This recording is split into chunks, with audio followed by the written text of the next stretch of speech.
ගෑස්ට්‍රයිටිස් කියන්නේ අද අපේ සමාජයේ ගොඩක් දෙනෙක් අතර තියෙන පොදු ගැටලුවක්. බඩ දැවිල්ල, උගුරට ඒම, බඩ පිපීම, ඔක්කාරය වගේ අපහසුතා නිසා දිනපතා වැඩ කටයුතු කරන්නත් බැරි වෙන තරමට අපහසුතා ඇති වෙන්න පුළුවන්. ඉතින් මේකට ප්‍රධාන හේතුවක් තමයි අපේ ආහාර පුරුදු.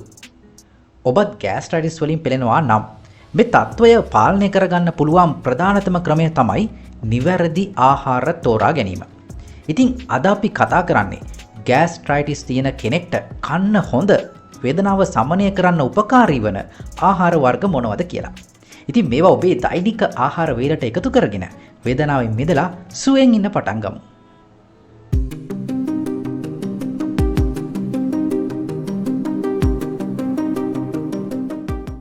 අන්තු බහුල ආහාර ජීර්ණ පද්ධතියට ඊටාම හිතකර වෙනවා.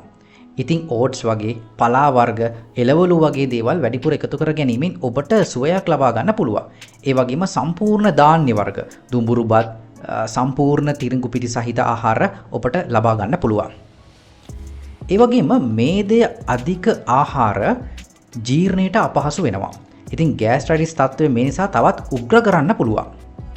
ඉතින් ඔබ ආහාර තෝරගන්නකොට විශේෂයෙන් මස් වර්ග ගනිද්දී පුළුවන් තරම් මේදේ රහිත මස් වර්ග ගන්න. කුකුල් මස් ගන්නවන හැම ඉවත් කරපු මේදේ රහිත කුකුල් මස් තෝරා ගන්න. ඉතින් ඇතැම් අයගේ පුරුද්දක් තියෙනවා ගැඹුරු තෙලේ බැදපු මස් වර්ග ආහාරයට ගන්න. ඉතින් මෙයත් ඇත්තටම හොඳ තත්වයක් නෙවෙයි. ඉතින් ඔබට පුළුවන් ඒ වෙනුවට බේක් කරපු, ග්‍රිල් කරගත්තු මස් වර්ග ආහාරයට ගන්න. ප්‍රෝබයොටික් කියන්නේ බඩවැල් වලට හිතකර බැක්ටීරියා. ඉතින් මේවා ආහාර ජීර්ණයට උපකාරී වන අතර ගෑස්ට්‍රයිටිස් රෝග ලක්ෂණ සමනය කරන්නත් උදව් වෙනවා. ඉතින් ඔබත් ප්‍රෝබයොටික් අඩංගු ආහාර ඔබේ ආහාර වේලට පුළුවන් තරම් එකතු කරගන්න උත්සාහ කරන්න. ඉතින් යෝගට් කියන්නේ මේ වගේ ප්‍රෝබයොටික් හොඳට අන්තර්ගත වන ආහාරයක්. ඉතින් යෝගට් විතරක් නෙවෙයි, කෙෆීර් කියලා තියෙනවා යෝගට් වලට සමානම ප්‍රෝබයොටික් පානයක්. ඉතින් මේ කෙෆීර් කියන්නේ ඔබේ ගෑස්ට්‍රයිටිස් තත්ත්වය සුව කරගන්න පුළුවන් හොඳම ප්‍රෝබයොටික් පානයක්. ඇඹුල් සහ ආම්ලික පළතුරු ගෑස්ට්‍රයිටිස් රෝග ලක්ෂණ වැඩි කරන්න සමත් වෙනවා. ඒ නිසාම පුළුවන් තරම් මෙන්න මේ ඇඹුල් ආම්ලික පළතුරු වලින් මිදිලා වෙනත් පළතුරු වලට යොමු වෙන එක තමයි කරන්න ඕනේ. විශේෂයෙන්ම කෙසෙල් ගත්තාම කෙසෙල් කියන්නේ ආම්ලිකතාවය අඩු පළතුරක්. ඉතින් කෙසෙල් වලට පුළුවන් ඔබේ බඩේ ඇතිවන දැවිල්ල සමනය කරන්න. ඒ වගේම ඔබ ආහාර තෝරාගනිද්දී පුළුවන් තරම් සැහැල්ලු, ජීර්ණයට පහසු ආහාර තෝරාගන්න. සුප් වර්ග, තම්බන ලද එළවලු වගේ දේවල් ඔබේ ආහාර වේලට එකතු කර ගැනීම වඩාත් සුදුසු වෙනවා. ඒ වගේම ඔබට පුළුවන් ආමන්ඩ් කිරි පානයට ගන්න. දැන් සාමාන්‍ය කිරි වලට වඩා මේ ආමන්ඩ් කිරි සමහර අයට මේ සුව කිරීමට නැත්නම් මේ තත්ත්වයේ මිදීමට උපකාර වෙන්න පුළුවන්.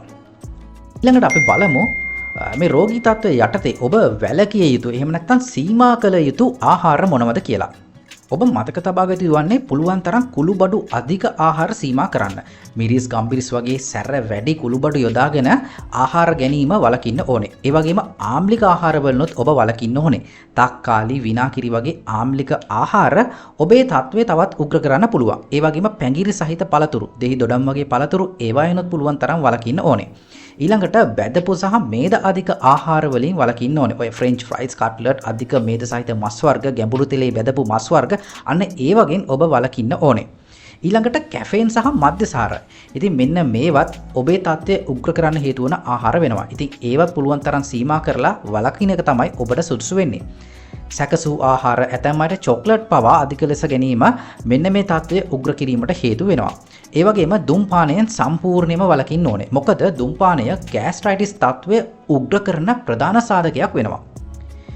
ඉතින් මතක තියාගන්න, ගෑස්ට්‍රයිටිස් තියෙන හැමෝටම එකම ආහාර වර්ගයක් සුදුසු වෙන්නේ නැහැ. ඔබට ගැළපෙන සහ නොගැළපෙන ආහාර මොනවද කියලා ඔබ හොඳින් නිරීක්ෂණය කරන්න ඕනේ. ආහාර වේල් එකපාර අධිකව ගන්නේ නැතුව කුඩා වේල් කීපයක් නිතර ගන්න එක තමයි වඩාත් සුදුසු වෙන්නේ. ඒ වගේම ආහාර ගනිද්දී හොඳින් හපලා කන්න පුරුදු වෙන්න. ආහාර ගැනීමෙන් පස්සේ වහාම වැතිරෙන එක, එහෙම නැත්නම් නිදා ගන්න යන එක වළකින්න ඕනේ. ඒ වගේම ඔබට අධික වේදනාවක් හෝ රෝග ලක්ෂණ දිගු කාලයක් තියෙනවා නම් වෛද්‍යවරයෙකු හමු වී නිසි වෛද්‍ය උපදෙස් ලබා ගැනීම අත්‍යවශ්‍ය වෙනවා. ඉතින් නිවැරදි ආහාර පුරුදු මගින් මේ ගෑස්ට්‍රයිටිස් තත්ත්වය පාලනය කරගෙන ඔබට සුව පහසු ජීවිතයක් ගත කරන්න පුළුවන්. ඉතින් මම හිතනවා මේ අද කතා කරපු වැඩසටහනත් ඔබට වැදගත් වෙන්න ඇති කියලා. ඉතින් ඔබේ අදහස් පල්හින් කමෙන්ට් කරන්න. ඒ වගේම වීඩියෝ එකට ලයික් එකක් දාන්න අමතක කරන්න එපා. ඉතින් මේ වගේ තවත් වටිනා කියන වීඩියෝ එකකින් හමු වෙනකම් ඔබ සැමට සුවති දිවියක් ප්‍රාර්ථනා කරනවා.